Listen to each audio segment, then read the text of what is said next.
C'est tellement dur de savoir quoi offrir à un homme. C'est exactement ce que m'a raconté ma sœur. L'anniversaire de son frère approchait et elle ne savait pas quoi lui offrir. Je lui ai demandé s'il supportait une équipe de football. Elle m'a dit oui, le PSG. Alors je lui ai répondu, prends quelque chose en lien avec ça. Simple, un maillot par exemple. Mais elle avait une idée totalement différente de la mienne. Elle m'a regardé droit dans les yeux. Vous savez ce regard-là, qu'on lance à quelqu'un juste avant de lui demander un truc un peu chiant. À ce moment-là, je sentais déjà le stress à l'intérieur de moi. Et là, elle me dit, j'ai justement une photo de lui où il porte le maillot de son équipe.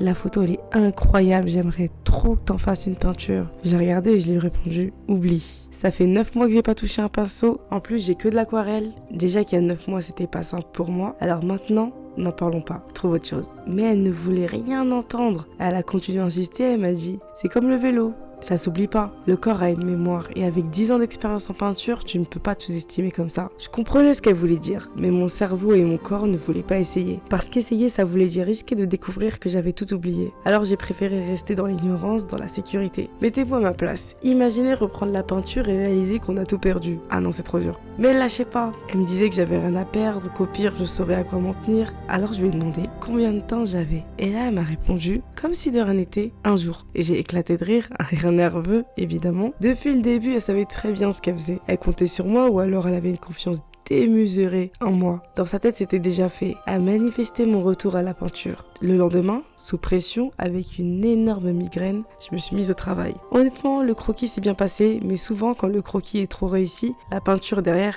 est catastrophique. Donc j'ai pas trop pris la confiance tout de suite. Puis j'ai commencé à peindre. Doucement, très doucement. Je manquais de confiance dans mes gestes, aucune fluidité, je me reconnaissais plus. Et puis, j'ai eu ce déclic. Après tout, c'était elle la folle de m'avoir confié ça à un jour de l'anniversaire de son frère. C'était son risque, pas le mien. À ce moment-là, je me suis débloquée. Je me suis autorisée à peindre à l'instinct, comme avant. L'aquarelle, c'est pas une peinture que tu peux contrôler comme l'huile ou l'acrylique. Si tu veux lâcher le contrôle, et c'est l'aquarelle.